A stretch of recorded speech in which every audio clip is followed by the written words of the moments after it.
চক্র কথাটা মানে একটা মানে হয় সুদর্শন চক্র, আর চা চক্র যখন হয় চক্র কথার মানে কিন্তু খারাপ হয়।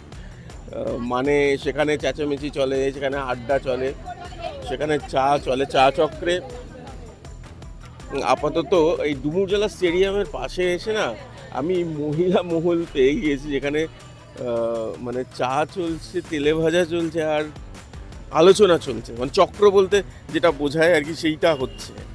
আগে একটুখানি কথা বলেছি শুটিংয়ের আগে, যেটুকুনি বলার প্রয়োজন, বাদ বাকি কিছু বলিনি। কিন্তু যে পরিমাণ চেঁচামেচি এবং হাসাহাসি হচ্ছিল সেটাতেই মনে হলো যে এখানে আড্ডাটা খুব ভালো রকমই হয়। আপনি কে বেশি হাসছিল? সবাই বেশি হাসছে, সবাই আমরা হাসি। আমরা হাসি মজা করতেই তো আসি এখানে, তো সবাই হাসছি। ঝগড়া হয় না? ঝগড়া হয়, আমাদের তুমুল ঝগড়া। চায়ের দোকানে বসেই আমরা ঝগড়া করি, আবার এখান থেকে মিটিয়ে চলে যাই। অ্যাকচুয়ালি চা মানে হচ্ছে মনের মানুষ, না হলে চা তো ঠিক জমে না। এখানে আমাদের যেন মিলও আছে, সেখানে অমিলও আছে। আমরা মানে A to Z, মানে সারা দিনের এনার্জি আর কি, যা এখান থেকে এনার্জিটা নিয়ে যাই আমরা। এখান থেকে আমরা অক্সিজেনটা পাই। একদম চায়ের দোকানে পাই না, অক্সিজেনটা চায়ের দোকানে পাই না। আমাদের ছেলেরা স্টেডিয়ামে খেলতে আসে ফুটবল, ওদেরকে খেলতে দিয়ে আমরা মায়েরা একটা ছোট্ট গ্রুপ করে এসে এখানে একটু চাই। আমাদের এখন একটা গ্রুপ হয়ে গেছে। দিদি ভাই চুপচাপ কেন? ও দিদি ভাই, হাতে চা নেই তো, হাতে চা নেই। আচ্ছা, লাল মানে কি? উনি কি মানে আপনি লাল নাকি? না, চায়ে আদা দেওয়া বলে ও খায় না। এখানে দিদির এখানে চায়ের দোকানটাও দেখিয়ে দিই।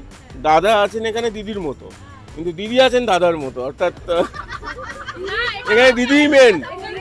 গরম গরম বেগুন, হ্যাঁ দিদি মানে একটা কথা বলতে চাই, আমরা দিদি যখন থাকে না, আমরা দাদার পেছনেও খুব লাগি, মানে সুযোগটা আমরা নিয়ে নিই আর কি।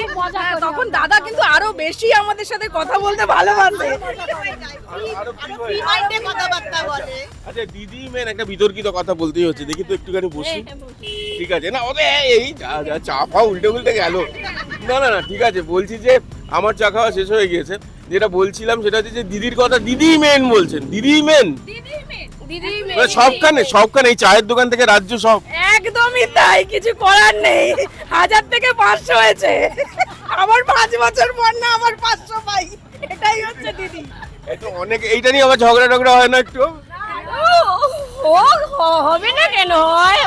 হয়তো রাজনৈতিক মতামত যেটা ব্যক্তিগত, আর মানে সব বন্ধুদের মধ্যেও বিভিন্ন রাজনৈতিক মতামত থাকতেই পারে, হতেই পারে। কেউ দিদিও হতে পারে, কেউ দাদাও হতে পারে, আবার কেউ মাঝামাঝিও হতে পারে। অতএব মানে নোটা, কিন্তু এইটা মেনে নেওয়া যায় না, নোটা মেনে নেওয়া যায়, কিন্তু নো চা মেনে নেওয়া যাচ্ছে না। হ্যাঁ, চা আদা দেওয়া বলেও খায় না। আদা ছাড়া করলেই তো হয়। এনারা তো করে ফেলেছেন না আদা দেওয়া চাই। সবাই তো আর একদিকে যাবে না, সবাই আদা চাই। ও যদি না খায়, ওকে তো বয়কট করতে হবে। চা না, চা এমন জিনিস, আদা না হলেই আদার্স, আদা না হলেই আদার্স। আচ্ছা, আরেকটা কথা বলি, শুনি। তার জন্য কিন্তু আমাদের বন্ধুত্বে কোনো খামতি নেই। ওকে লালিপপ কিনে দেবো। পাশাপাশি দেখুন বসে আছে, উনি লাল আর উনি হচ্ছেন কিছুটা হলো গেরুয়া, আবার সবুজও তো রয়েছে, মিলিয়েই রয়েছে। হ্যাঁ, সর্বদলে কাঠালি কলা, একদমই তাই। দেখে বোঝা যাবে না কি কোন দলে কে রয়েছে। ড্রেস যাই হোক না কেন, ভেতরে কে কি চাই কেউ জানে না। রহস্যময় মহিলা মহল, রহস্যময় চক্র। দিলেই খারাপ, দিলেই ভালো, না দিলেই খারাপ। কি দেওয়া ভান্ডার? একদমই। ওরা তো বলছে নাকি আরো বেশি ভান্ডার দিয়ে দেবে, মানে অন্যরা বলছে জিত। দিলেই ভালো, দিলেই ভালো। না অ্যাকচুয়ালি না, দিক সেটা সঠিকভাবে সঠিক। এটা তো দিদি দিচ্ছে না, এটা তো দিচ্ছে সরকার। সেটা নিয়ে আমরা বলছি না, কিন্তু দিচ্ছে, ভালো লাগছে। কিন্তু তার সূত্রেও মানুষের সব দিকটাই দেখতে হবে। শিক্ষা ব্যবস্থাটা তো মেন দেখতে হবে। আমরা এটাতে খুশি, আজকে খুশি তাই, কিন্তু এর খুশির মাঝেও আমরা চাই এই ছোট ছোট বাচ্চাগুলো ভবিষ্যৎটা কি হবে, তাই না? আমাদের কাছে এটাই বক্তব্য। দেখুন, আমরা নিচ্ছি, এটা আমাদের করের টাকা, আমরা পাচ্ছি, আমরা খুশি। নিশ্চয়ই সবাই পাচ্ছে, মানুষ দরকার মেয়েদের যেভাবে, কিন্তু শুধু ভাতাটাই সর্বস্ব নয়।